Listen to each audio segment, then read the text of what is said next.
Don't get it. Not supposed to get it. I feel like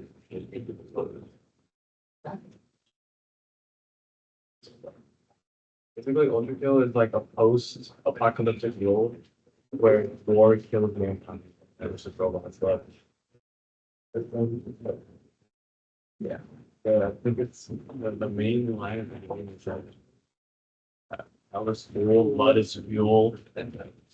No, mankind is dead, blood is fuel, and we have to actually solution. I should remember.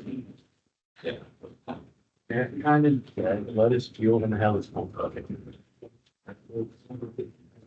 Yeah, you know, Bob, before you become human, but like, what are you thinking else?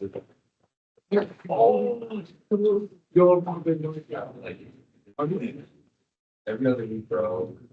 Literally. I mean, if I figured out that we gave it that. Product like modern day from the sort of kid legend. When he was born, we had to listen to that. That's why I would get MT1 grade. Extremely. wait, what? I am so It's okay. They're using That's a big information. Why you like to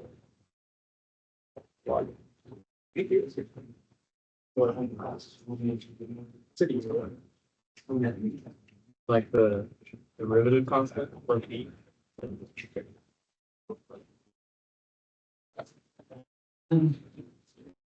I guess what you really look like that's the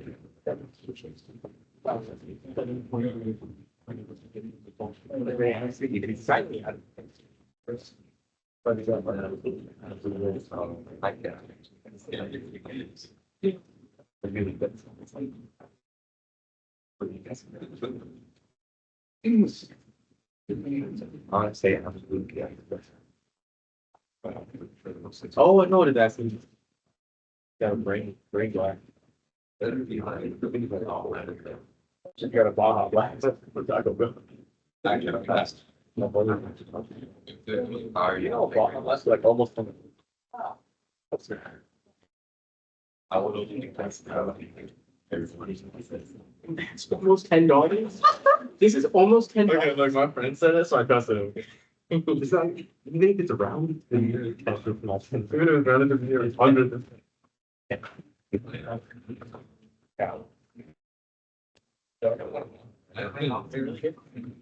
Did you one team still good thing? Was it you?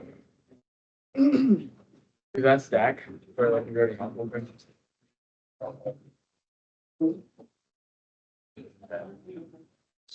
Better than have it. I think you know how to. You probably don't. You don't think that. It just gives it on canvas, no. Yes, it'll give him balance. It's fine. Or add them all up. Honor. But you're like, go ahead. Hey, we'll that's. Yeah, okay, no.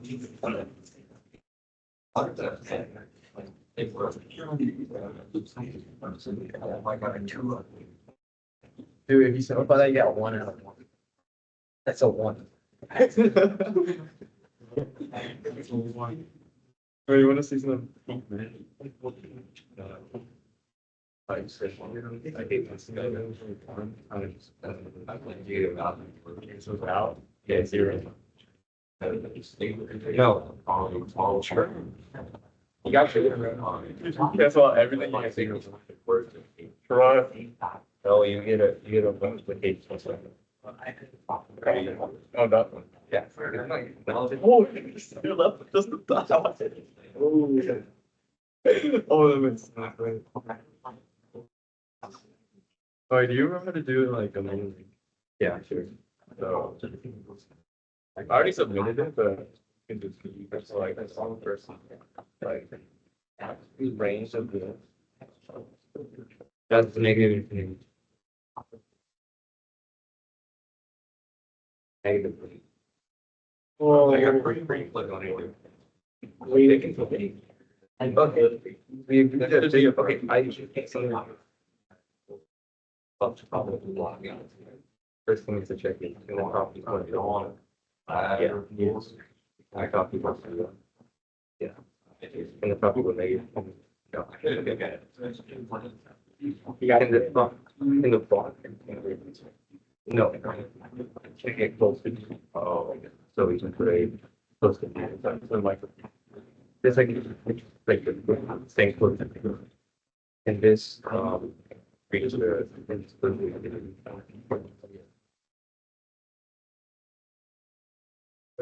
X gets really close to June. Yeah. The maximum value they did, this can reach. So the maximum value is, right? Because any greater is just equal to zero. Yeah. Just take much. Okay.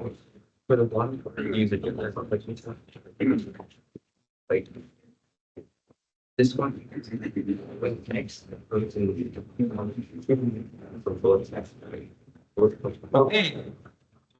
Welcome back.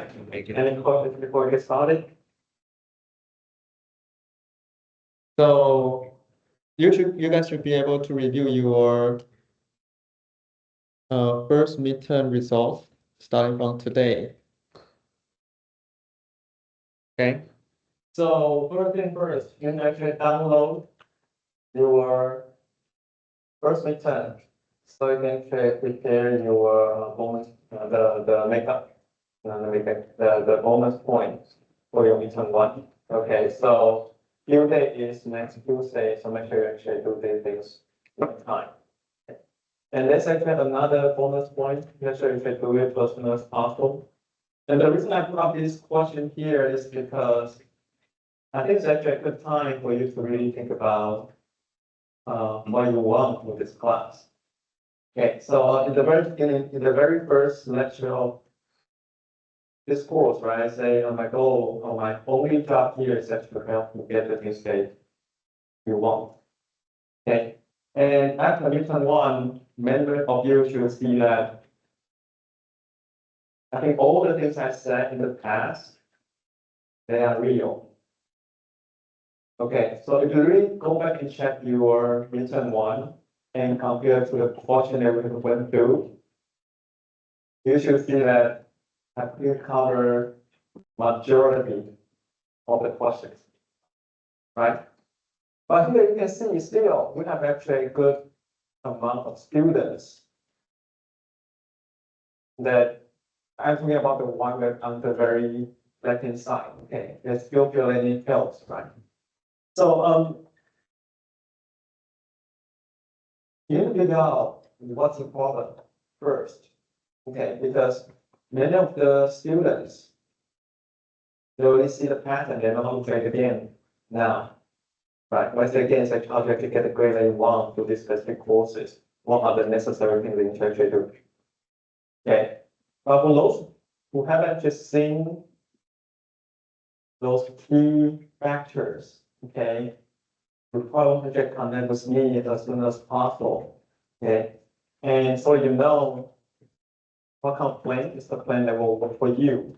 Okay, so I can tell you what to do, but let's all I can do, right? You are the one to actually decide what's the best plan for your study. You are the one who can actually decide what's the score you can actually get. Okay, so I do feel actually I do my part fairly. Okay. If you still need help, right, then I think we actually talk so I can understand your own situation. So I can give you some of my professional feedback on how to get into a better grade for this business course, right? So that's actually the first things that I want everybody to see. The average of the core of the first midterm one for our section is 55.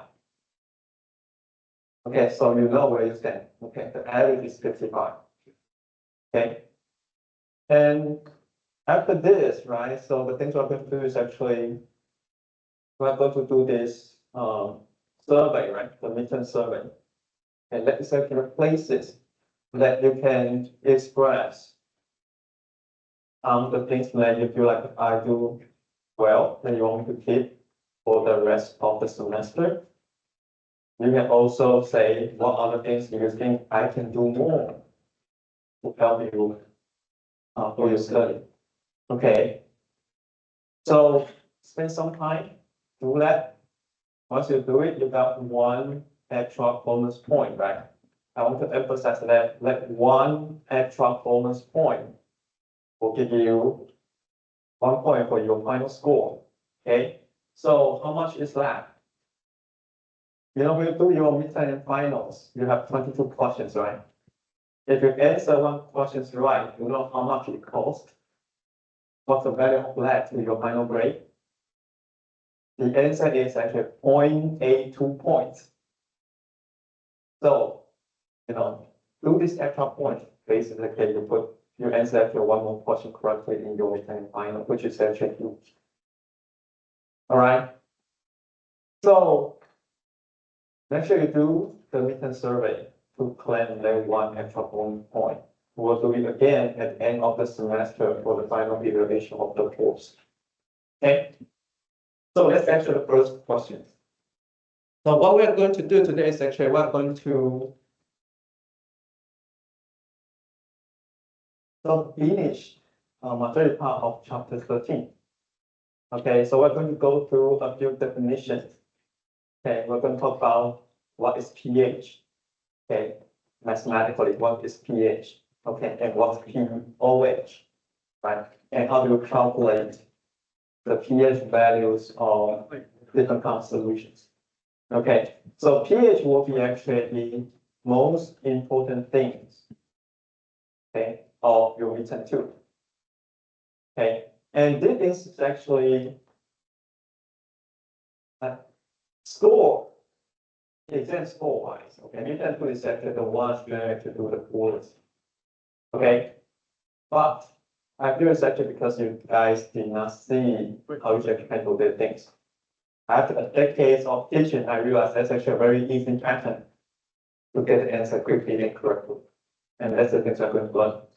Okay, so listen very carefully about the things you are going to do for the remaining 3 more weeks. Okay.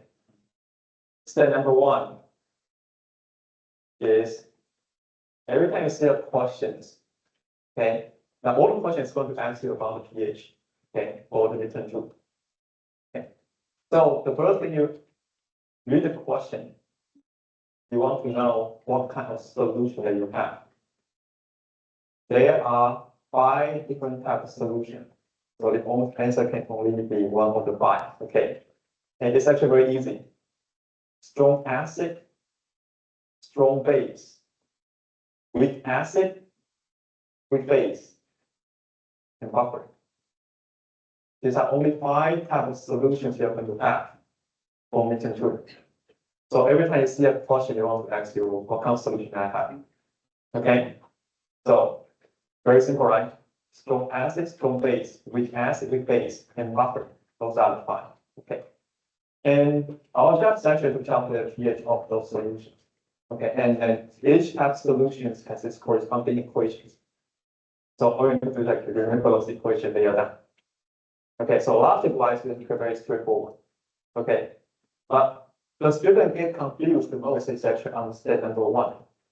Meaning that when you read the question, you don't know what kind of solution that you have. Okay, so that is actually an ability that I want everybody to have. Okay, and we're going to practice that a lot today. Okay. So on Tuesday, we actually go through a few examples.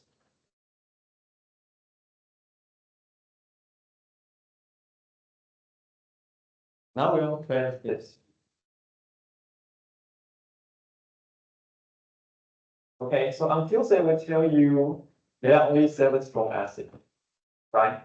And we tell you what is actually the strong base. Okay, majority of the species you see is going to be just which ask or which base. Okay, so we're going to do the practice now. Okay, do your best in trying to figure out what could be the actual correct answer.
Okay, pretty good. Okay, answer is B, right?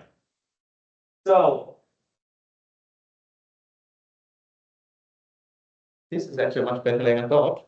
Okay, because typically on Thursday after your midterm one, everybody actually doesn't really understand what I say and you say. Okay, but I feel like okay, you guys are doing pretty well.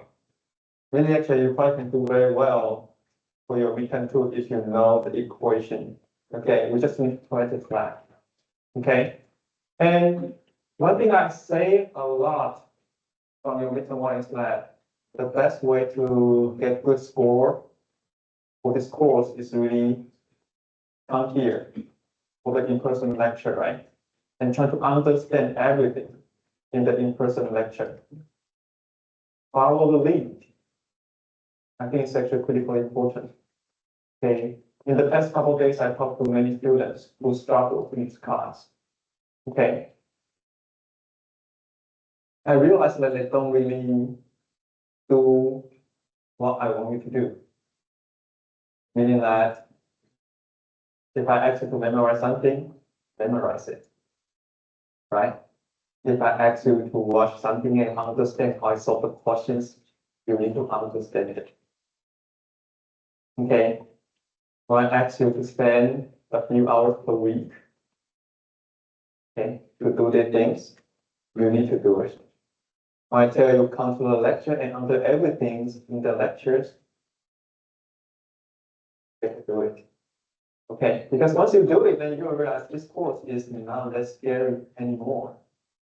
Okay, and then I can always explain the things that you learn here to something you see to something that you can see in your daily life.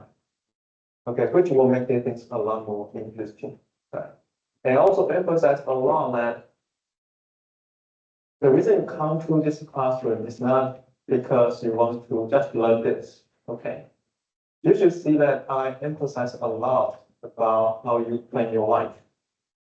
Right? So what is actually things that you should learn from your education? It's not focused on a specific subject. Okay, I always consider subject is just a things that you use to practice the underlying problem solving skill. Right? So think about in your daily life. So the things that's universally true for all of us is that we always encounter a problem that we need to solve. Okay, there's no way to get around of this. Okay, that's just part of our society. That's the things that you would be good at. Okay, so whenever you do all these things, it's really trying to help you to, when you read the questions, right? Can you really come up with a reasonable understanding of the question? Right, you actually will define your question so that you can come with a plan. Right, you want to look at your data very carefully and see what are the clues that you can get from those things. Okay, this thing actually repeat in all your courses. Okay, whoever do better on that, you'll feel like your life is actually easier and interesting. Okay, so the worst part of our life is that we don't know where we're actually going. If we don't know what we're actually going after, If you don't have target, okay, then you start to falling around and you feel lost. Every time we feel lost, that's actually worse because you just feel like, I don't know what to do, right? And I do feel like in your generation, these things is even more so because you guys have the environment that all this new technology, the AI is actually coming in, right? How are you going to actually outcompete those things? Right. So for us, that we have very standard study trajectories, right? But I feel like in the past couple of years, the new era of human is actually coming. And you guys will be actually the person who's going to do all these new things after 10, 20 years. Right? Are you ready for it? Well, now, of course not, because you're still studying, right? But if you think about this in a higher level, okay, things doesn't really change. Okay, technology always going to change, but the things that humans do doesn't really change. They find the questions, find the solution.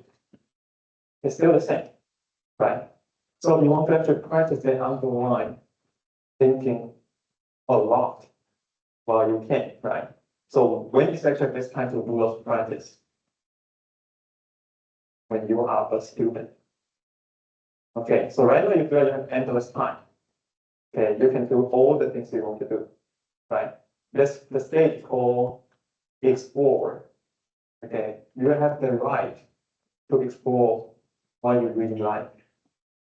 Okay, but after you graduate, okay, things will change drastically. Okay, you don't have the luxury to explore things, right? People want to actually do a very specific job. Okay, so you want to actually use the time you have now as a student, really to explore and polish the way you think about things. It's critically important. Okay, it's not just about this specific course. It's actually about your own personal education. Okay, so I always encourage students to actually go to the graduate school. Okay, because in graduate school, these things become even more focused. Okay, you can actually pick up the specific skills that you want to actually become expert, and within that domain, you press this one to the highest level you can achieve. Okay, so I think it's actually a great opportunity. I'm the one. I feel like go to the grad school totally changed my trajectories, life trajectories. Yeah. So I think it's actually a very valuable thing for students. Okay, so I will probably actually talk more about like the graduate school applications, med school applications. We have more time. Okay, but I really hope that you guys can really better use your time. Okay, and I hope I set up an environment that's welcoming and that's interesting, that can engage you so you can just see the pattern I want you to see. All right, so I always like to simplify things into some simple rules. So that I feel like, okay, this rule, if they are always true, then those are the rules I'm going to stick to it. Okay, because they make my life simple. Okay, and then I can really see something that's interesting. Okay, so I hope that will be actually true for you as well. Okay, but do, okay, at least for this courses, okay, follow my lead. Okay, awesome. Okay, and you can do well. Okay, you can actually work for it. All right. Okay, so let's go back down to the lecture.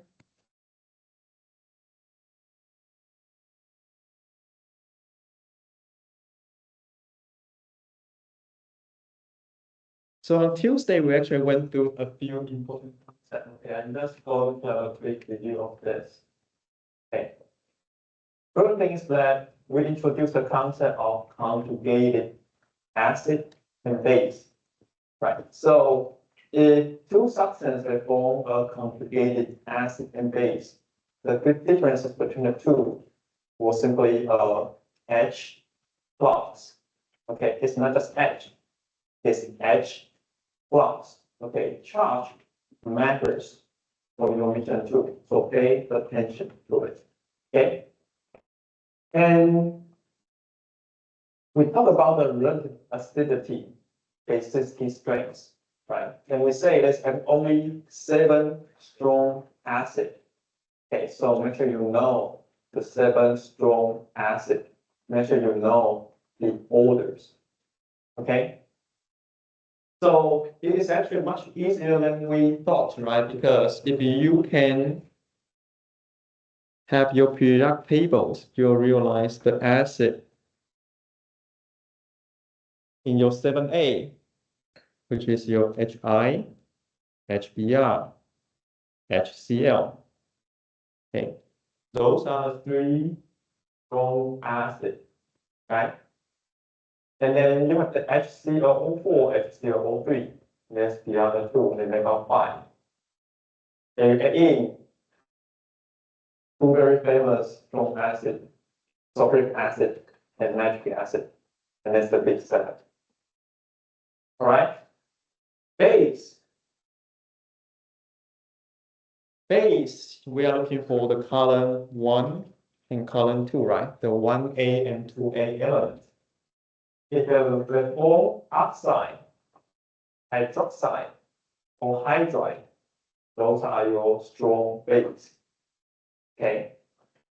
Then we start to learn how to use your periodic table to predict which answer is stronger, right? So if you go to the bottom right or bottom left, you'll be the stronger one. Okay. Then we learn about the oxalic acid, right? So for this one, there are 2 rules, right? If you have center atoms, they are the same, then compare the difference between your number of oxygen and number of hydrogen. Okay.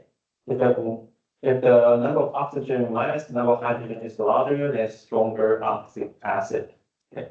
But if you have the same amount but different center atom, then the electron negativity is actually a determining factor. Right? And I tell you actually 10, actually 9 here, right? Yeah, 9. So these are the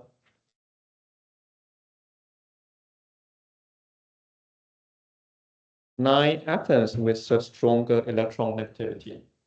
Well, the strongest one is 4, right? The top right corner are the one with stronger electron negativity.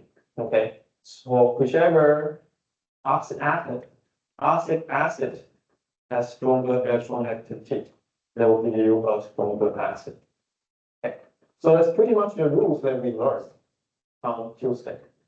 Okay, and then I think many of you can answer the question that we just posted. Okay, that's actually very good, very good sign. Okay, I'm very excited about that. Okay.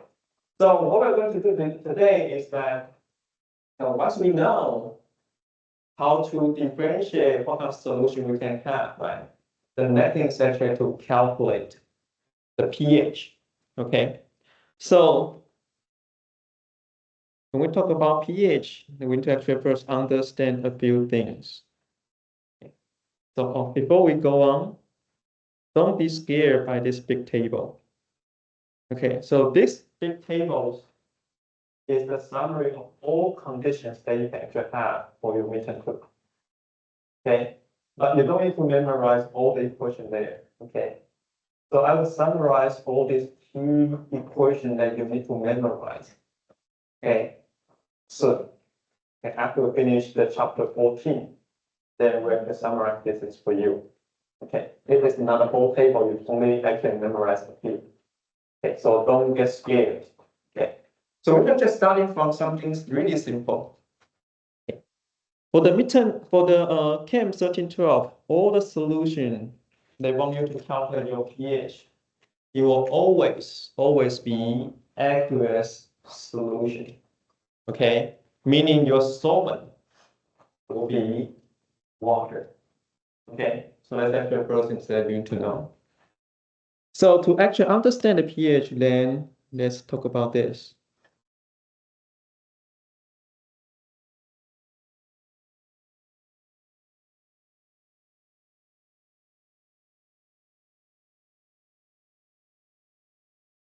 Okay, so the things I wrote here is actually the dissociation of water.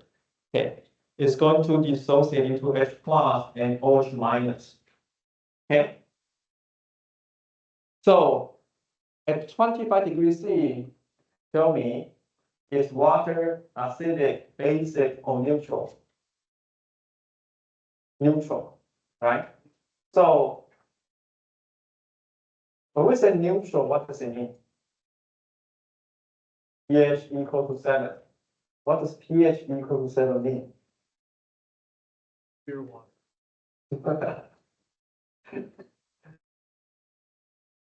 Okay, so this is actually something that you need to have some deeper understanding. Okay, so the first equation that you need to actually memorize is that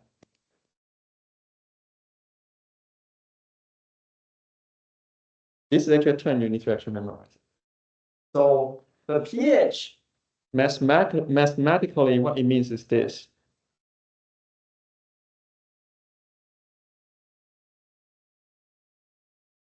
Okay, so you see this lowercase p in front of like big H. And P stands for negative log. Okay, so that's actually the definition of like little p. Negative log with base of 10. Okay, so everyone fine with this, right? Let me ask you a few things. Can you see that POH is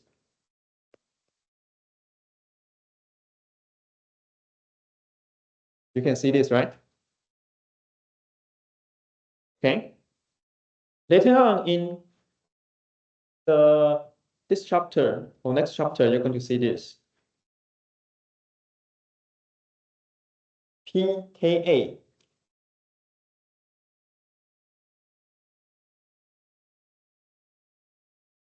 will be this.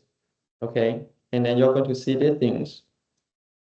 It's the same logic. Okay. I just want you to see what a little p means. Okay. So what is Ka? Is the equilibrium constant of your acid. Kb will be the equilibrium constant of your base. Okay, we'll go to this one very soon. But right now, I want to focus on this lowercase p. And it means negative log of certain things.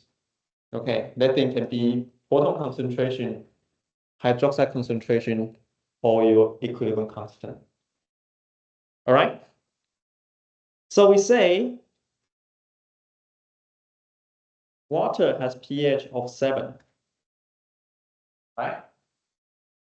Therefore, we know negative log of your proton concentration is going to be equal to 7. You guys have calculator, right? Can you tell me what the proton concentration is? 10 to the negative 7. Okay.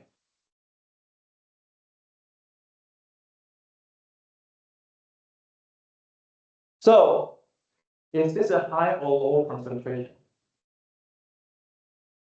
10 to the negative 7th power. Very low, right? Because we know the definition of molarity, the capital M, right? Molarity is actually mole per liter, right?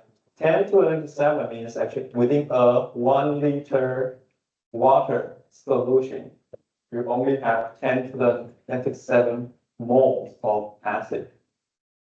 Very, very low. Okay? So, meaning in the water, do you have a lot of H plus? You don't. You have very minimum of H plus. Okay? Same thing, right, for your hydroxide. Okay. So if you look at the water dissociation, once it dissociates, it produces 1 H plus. At the same time, it's going to produce 1 OH minus. Right? This thing will happen simultaneously. Okay. That means inside the water, you have some H plus. You also have some OH minus. And the concentration of these two, they are the same, 10 to the negative 7. Therefore, the pH equals 7. You can also say the pOH of water is also 7. Okay. The other things that you guys need to memorize is that for water solution,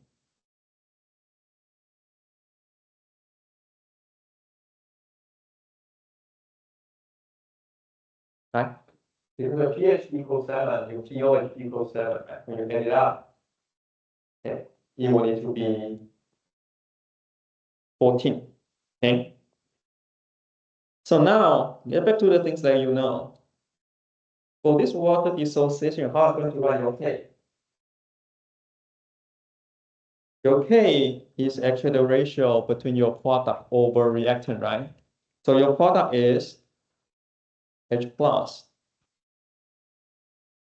Reactant is actually OH minus, right?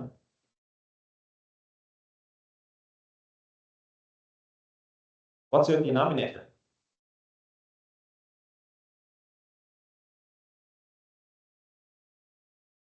Can you put H2O? You cannot put H2O because H2O is a pure liquid. Okay, so every time you write out your equilibrium constant equation, if you have pure liquid or pure solid, it cannot go into your equation. Okay, therefore you know for water, its equilibrium constant equation need to actually just simply the concentration of your H plus times the concentration of your OH minus. Okay, so this is actually specific for water, right? So typically we use KW.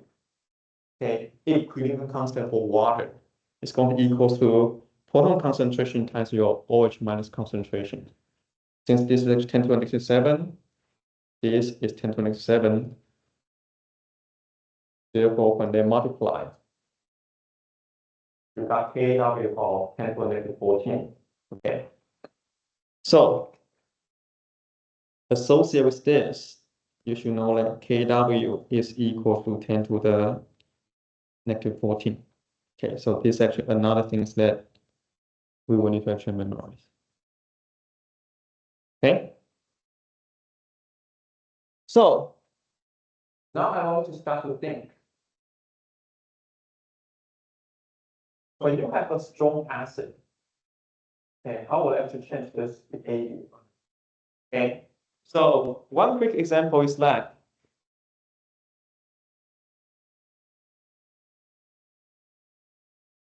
so I want to see we start with moving from the water. Now we start to talk about the strong acid.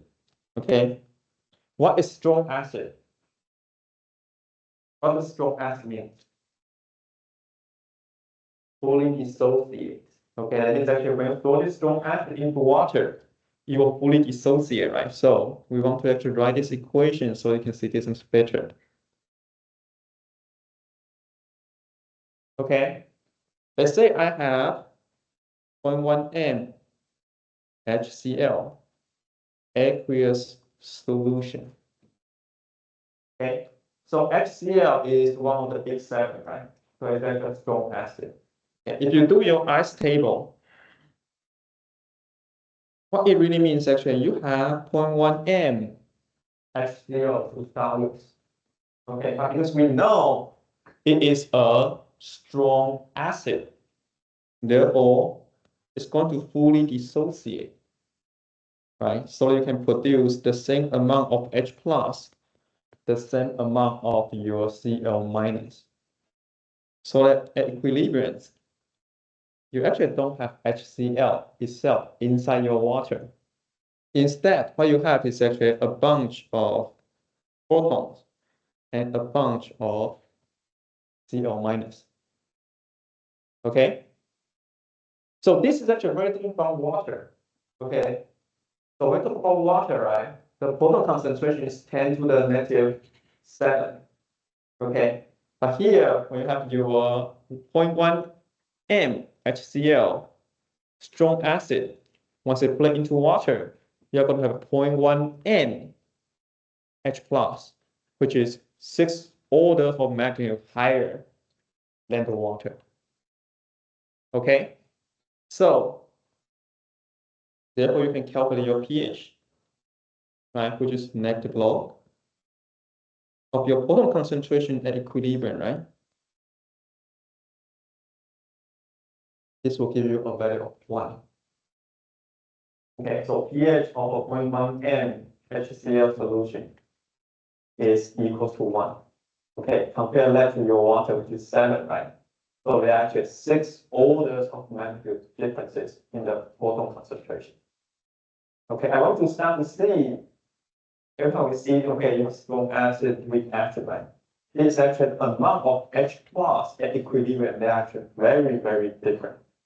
Okay, so because you have so much H plus inside your aqueous solution, right? Those H plus will actually kill all other bases inside the solution. Okay, and you'll see them more clearly when we start talking about the weak acid on your base and the upper. Okay, but for now, these are the things that you want to know. Okay, so this is actually for strong acid, right? What happens for your strong base?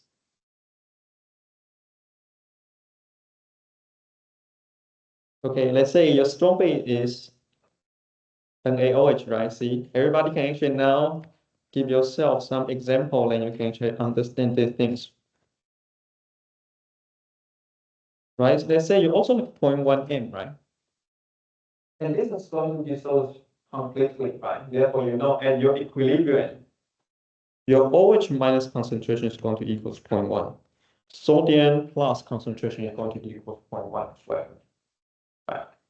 Therefore, you know you can first calculate your pOH using negative log of your OH minus concentration, which is 0.1.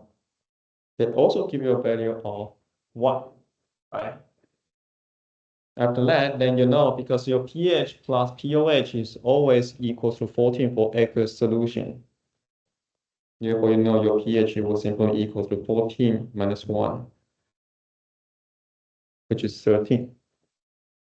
Okay, so in this case, it's just the opposite situation to that of your acid. Okay, but concept-wise, it's actually exactly the same. Now you have a bunch of OH minus inside your aqueous solution, right? And those OH minus is going to kill all the other potential acid inside your solution. Okay? So in this case, the other thing I want to see is that how do you write the equilibrium constant of your acid? The K, using this as example, okay, using your HCl as example, the K will be defined as H plus times your CO minus divided by your HCl, right? So that's actually the definition of equilibrium constant here. Okay. But let's actually a problem for the strong acid and strong base. Because if you look at the denominators, it's a concentration of your strong acid at equilibrium, right? But you know, at equilibrium, HCl concentration is what? 0, right? Therefore, you cannot give a Ka value of a strong acid. Okay, you also cannot give a Kb value for the strong base. Okay, so typically you will see either you're going to see a table, the Ka table in your textbook. Okay, so for those strong acid or strong base, there's no value inside that specific column because you just cannot define it because your denominator is actually 0. Okay. However, if today you have a weak acid, it's different, right? Because weak acid is not 100% dissociated. Therefore, at equilibrium, you still have a good amount of weak acid inside your solution, meaning that you actually will define your denominator. Okay. So because of that, any species you see a value for the Ka indicates they did not dissociate 100%, meaning that they are actually weak acid. Okay, I hope this actually makes sense to you. Okay, So right now, we actually already know how to calculate the pH of your strong acid, strong base. Very simple, just use the definition. Okay. How about your weak acid? So this is actually a part that you want to pay close attention because you're going to see a lot of these type of questions. Okay. Let's say you have a weak acid, CH3COOH. Okay. It's going to dissociate and produce H plus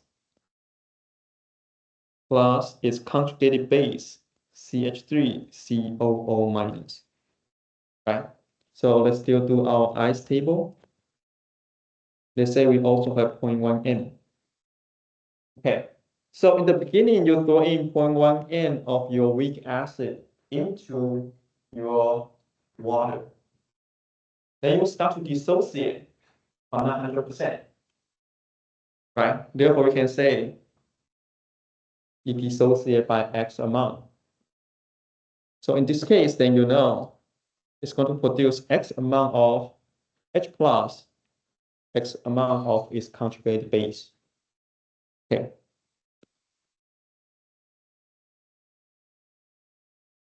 So equilibrium, you know, let's set what you're going to have. Okay.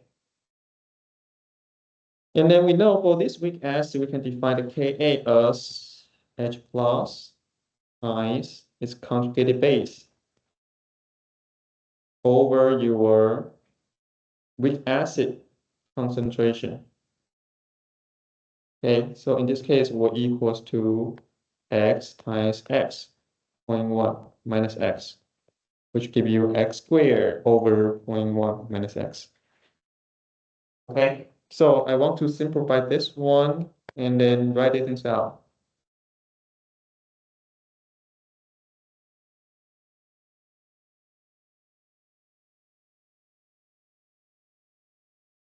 Okay.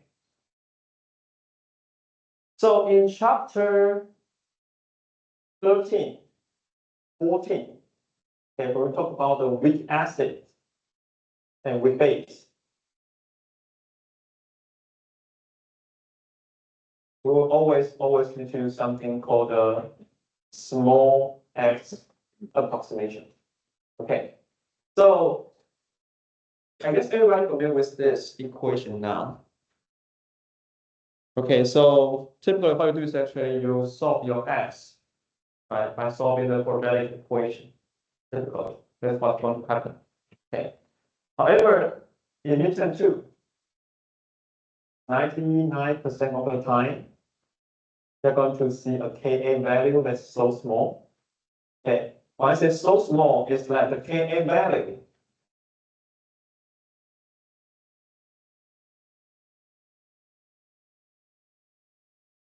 is smaller than 10 to the negative 4.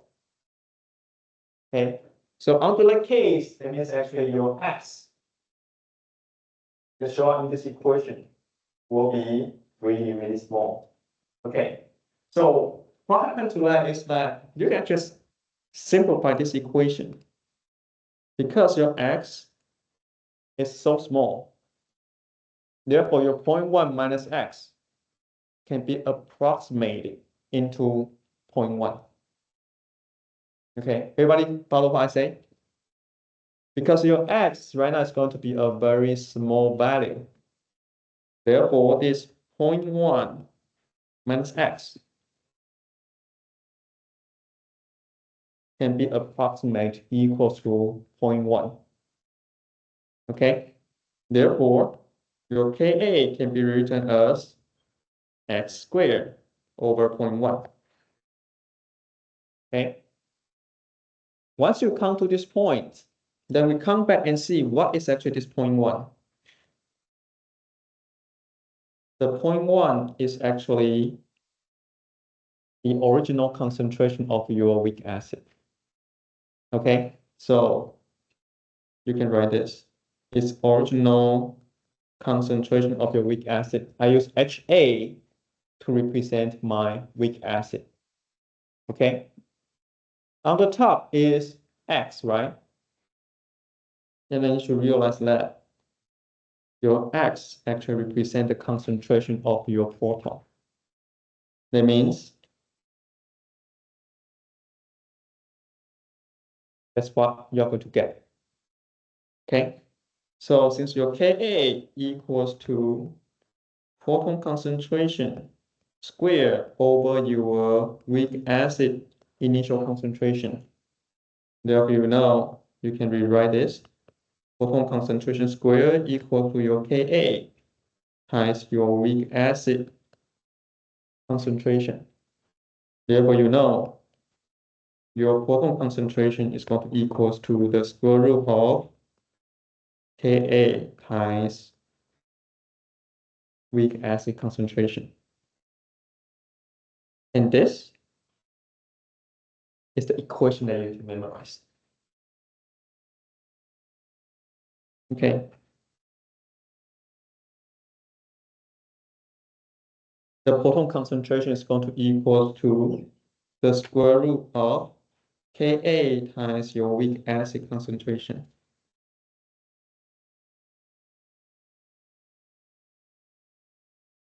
So memorize this because we're going to use this one a lot. Okay. And the reason I want to actually memorize this is because many students, when you handle the question you're going to encounter later on, you stick with this ice table. Nothing wrong with that. Okay, concentrate, nothing wrong with that. But it will become automatic for your calculation because it's too slow. Okay. Everybody can have a good sense that when you go to CASA, right? The things that will you the most is the time. Right? If your time is always running out, okay, it will be even more so for your midterm too. Therefore, you need to find a way to quickly calculate the answer. That's the solution. Memorize it. Clear? Okay.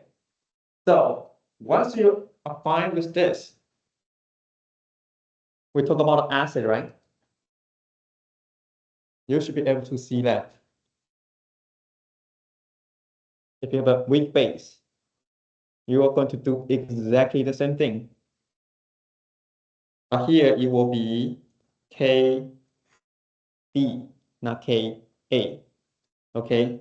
For a weak base, you calculate your hydroxide concentration first. Okay. Times your weak base, I use BOH as a representation. Okay. So you times your original weak base concentration. All right.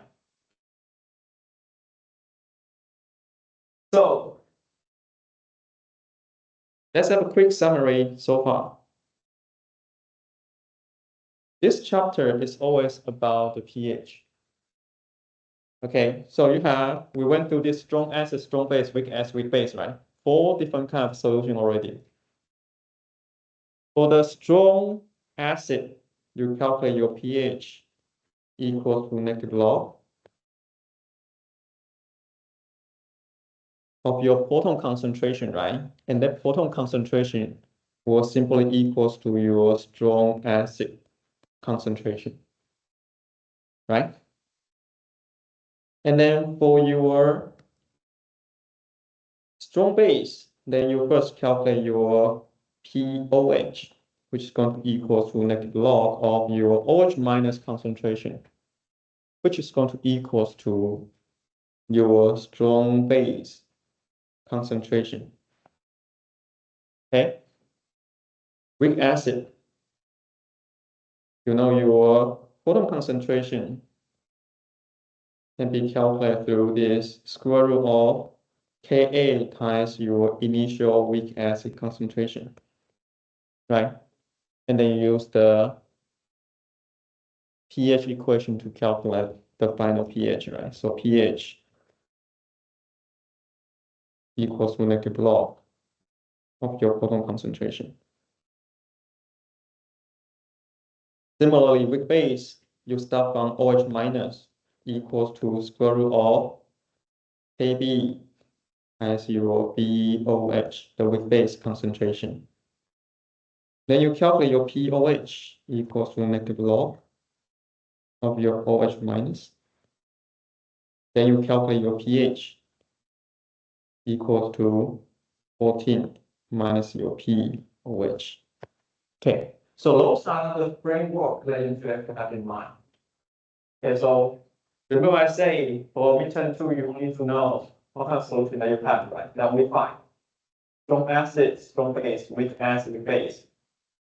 We talk about 4 today. Those are the questions to remember. All right?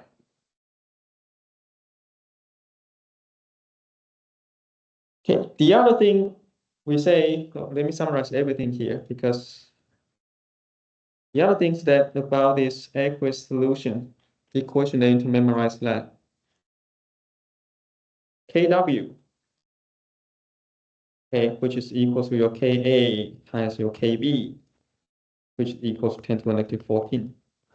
Okay, so this is actually another thing that you need to actually memorize.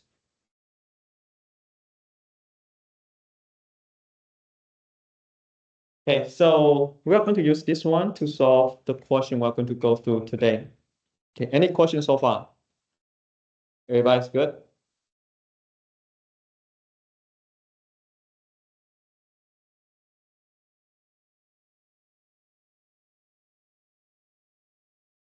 Okay, so look at these questions. We're going to encounter enormous amount of questions like that. Okay, you always start from like calculate the pH. Okay, pH defines actually the keyword. Okay, calculate pH of a 0.1 N solution of ascorbic acid for which the Ka value is a certain number. Okay, so to depend, right? So questions. For the midterm 2, the question part is actually always redundant because it's always pH. Okay. Data. What do you have? Initial concentration of a. It says something over there, right? But it says the keyword is the acid, right? And then it give you what? A Ka value, right? All this will tell you what? You have a weak acid. Okay, therefore you know you have a weak acid. Okay, and then you also know that the weak acid, typically I use HA to represent weak acid. Okay, and then you can write the weak acid concentration is equals to 0.1, right? I don't really care what kind of weak acid I have. All I care is actually what kind of solution that I have. Okay, and you need to get used to that because sometimes students just so struggle with the chemical names, but it doesn't really matter. The things that you need to know is actually what kind of solution that you have. Okay, and from this clue, you can clearly say, I have a weak acid. Therefore, I know I can write this. The weak acid initial concentration is equal to 0.1 N. Okay, and I also know the Ka value of the weak acid is 1 times 10 to the negative 5. Okay. After this, then you can start to calculate this because you know you have a weak acid. Therefore, the first thing you calculate is actually your proton concentration is going to equal to the square root of Ka times your weak acid concentration. Ka is 1 times 10 to the negative 5. Concentration 0.1. That's 10 to the negative 3. Okay, therefore pH equals to negative log of your proton concentration, which equals to negative log 10 to the negative 3.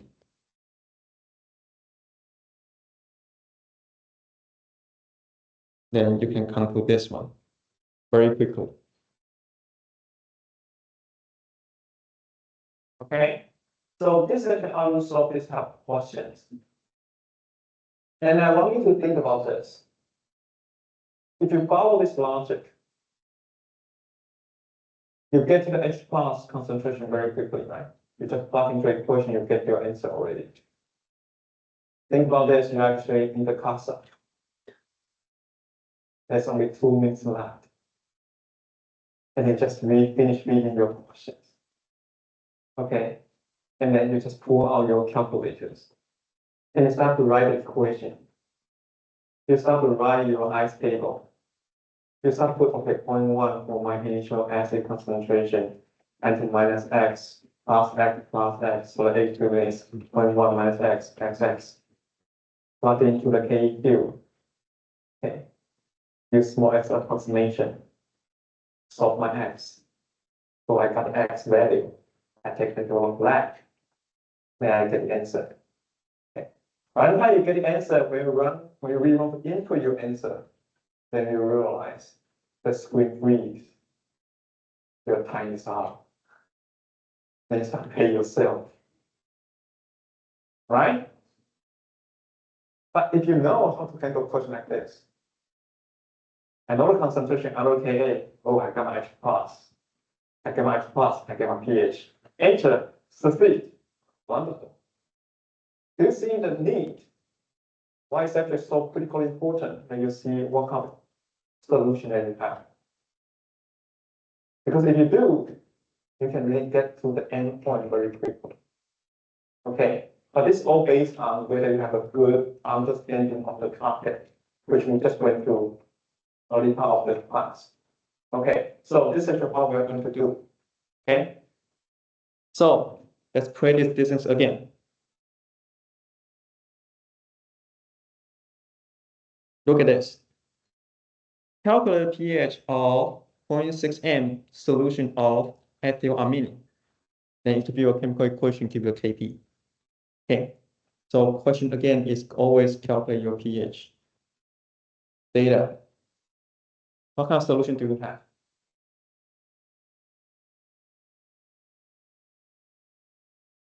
Weight-based solution, right? How do you know? Yes, it is Kb. Okay, and the other thing is actually, you see these things, ethylamine. Okay, you want to make sure the things that put over there is actually species that provide Kb. Okay, that should be exactly the same. Okay, so with those things actually tells you that you know you have a weak base, right? Therefore, you know you have a weak base. And typically I use BOH to represent the weak base. Okay, so B stands for base, right? OH just a symbol for the OH minus concentration. That reminds me that I need to calculate the OH minus concentration first. Okay, so this one equals to 0.6. Kb of this specific substance is 5.6 times 10 to the negative 4. Okay, so those are the things that you know. Since right now you know you have a weak base, therefore you know you should actually start from the OH minus instead of H plus. Okay, so OH minus is going to equal to the square root of Kb times your base concentration. Kb is 5.6 times 10 to the negative 4. Base concentration is actually 0.6. And then if you put these things into your calculator, you're going to get a value of 0.018. Then you can calculate your POH, which is negative log of OH minus concentration, which is 0.018. You're going to get a value of 1.74. But this is actually not the end, right? Because this is actually POH. Therefore, you can calculate your pH using 14 minus your POH, which is 14 minus 1.74. That gives you a value of 12.26. And that will be your answer. Okay. Again, you don't need ice table. Okay. All you need to do is actually you should know what kind of solution that you have. Okay. And then apply the equation to get your pH values. Okay. Knowing this can actually solve majority of the question of the encounter. for this chapter already. It's very simple. Okay, so make sure you do it the things the right way. Okay. Now we want to actually go to something that's actually more interesting. Okay. These questions. Okay, read this question more carefully. Okay, calculate the pH of methyl ammonium chloride. Chemical formula rate is this.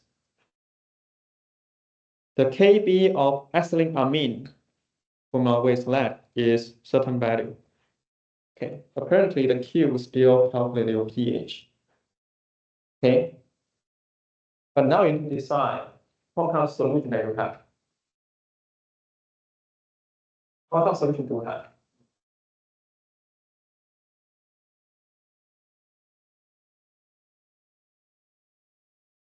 Okay, so what is actually the things you need to calculate? So write out the chemical equation here.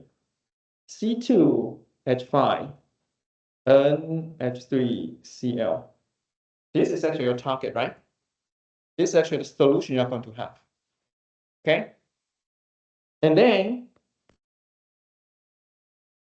this actual Kb value was provided, right?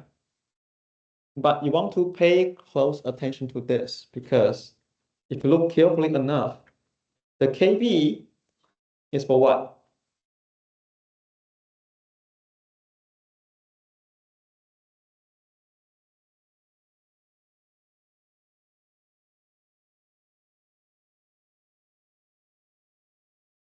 The Kb is actually for this guy, right? And then you want to check, are they the same? Are they the same? They are not the same, right? Okay, so science is very rigorous. Okay. Chemical formula exists for some purpose. Okay, you really identify the things by the formula. If they are not exactly the same, they are not the same. Okay, so means you can just use the Kb value because it's not the value for you. So if that happens, you want to actually really look at this. What do you have? Do you see this atom called Cl? Okay, every time you see these 7A column elements, including chloride,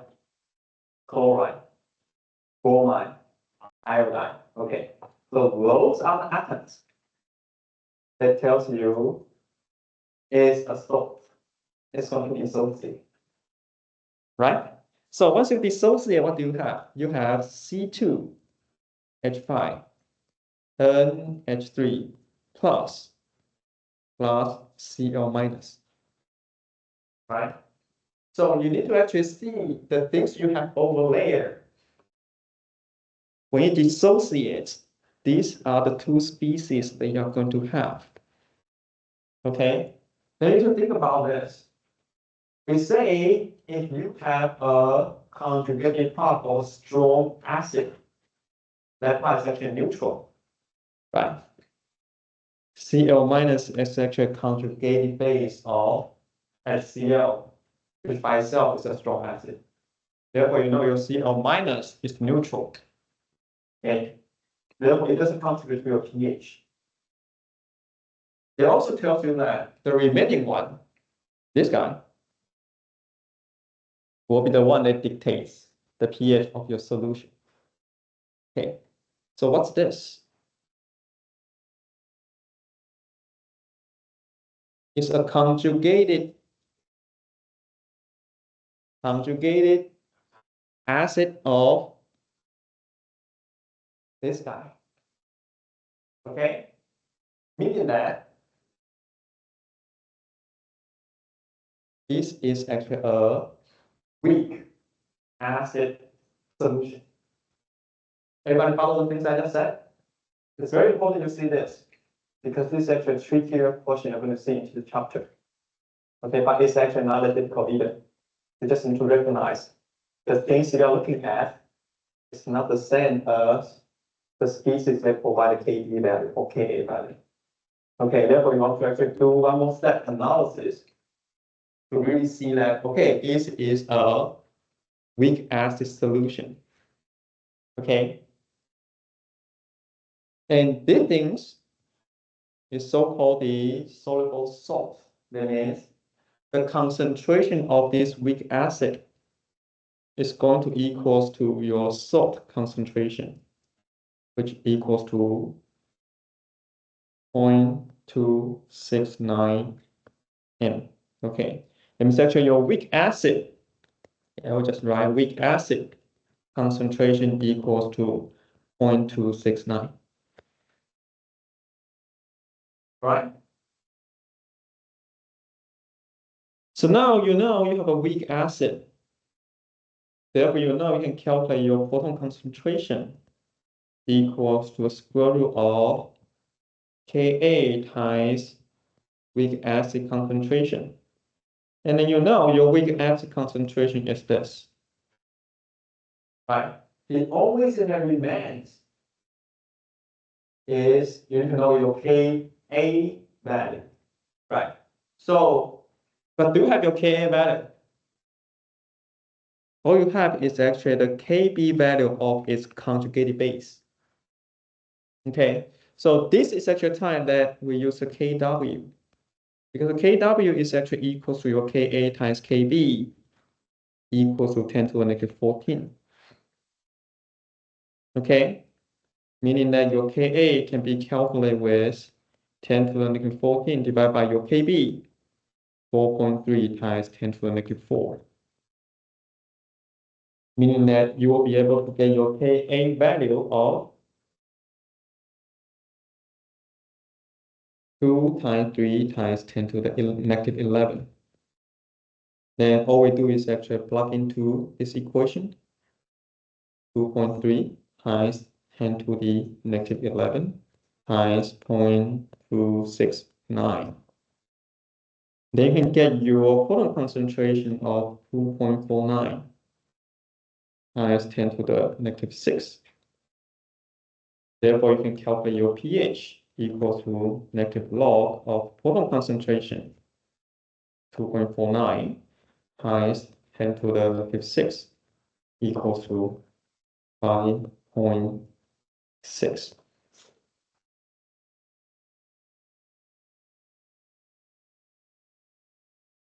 Okay, so the question we just went through here will be one of the most challenging questions you're going to encounter for this chapter. But I guess it is not that difficult to understand, right? So you need to be very careful about the species that your question is asking for the pH. Relate the same species with the species that provide Ka or Kb value. Okay, if it is not referring to this category, you just simply recalculate your Ka or Kb and plug into the equation. And that's it, right? Very simple, right? But this is actually the part that makes students so confused. Okay, I want to make sure that before you walk out the door today, you know these are the 3 different types of questions you are going to encounter. Okay, so any question for this? Everybody, yes.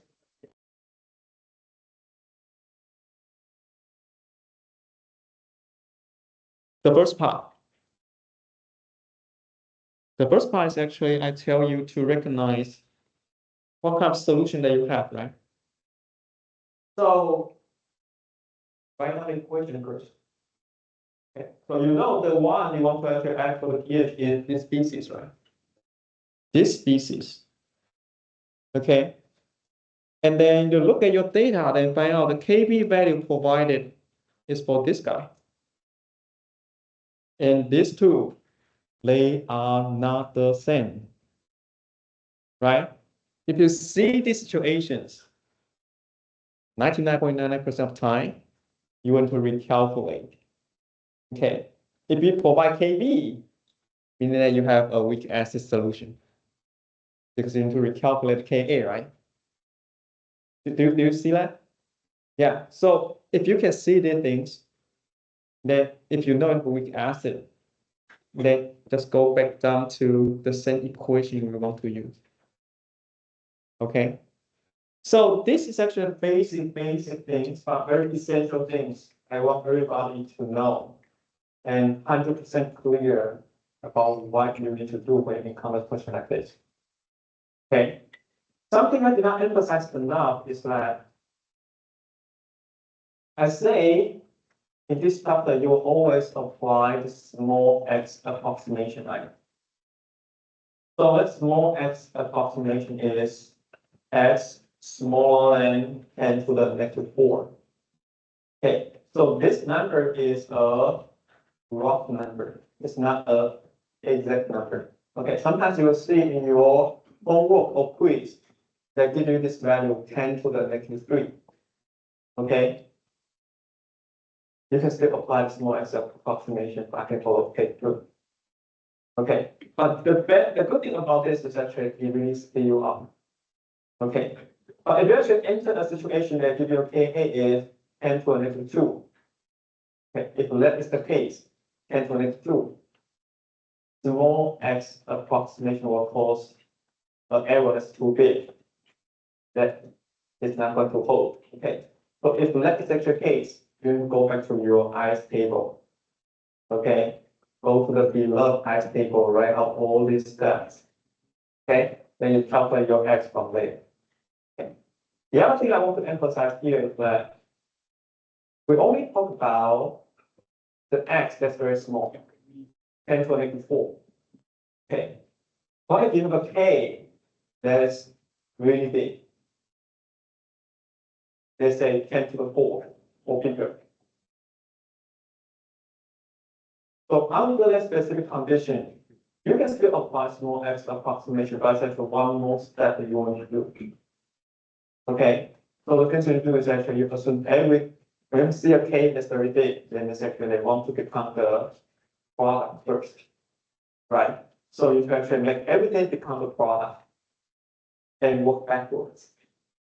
If once you work backwards, your k becomes 10 to the negative 4, and the same thing will actually apply. Okay, so you can use your small x approximation when the k is larger than 10 to the 4, but you need to actually add one more step, convert everything to the product first and work backwards. Okay. Otherwise, you can just, if your k is smaller than 10 to the negative 4, just do the things we do today. Okay, but calculation wise, it's all the same. Cool, so that's it for today. Thank you.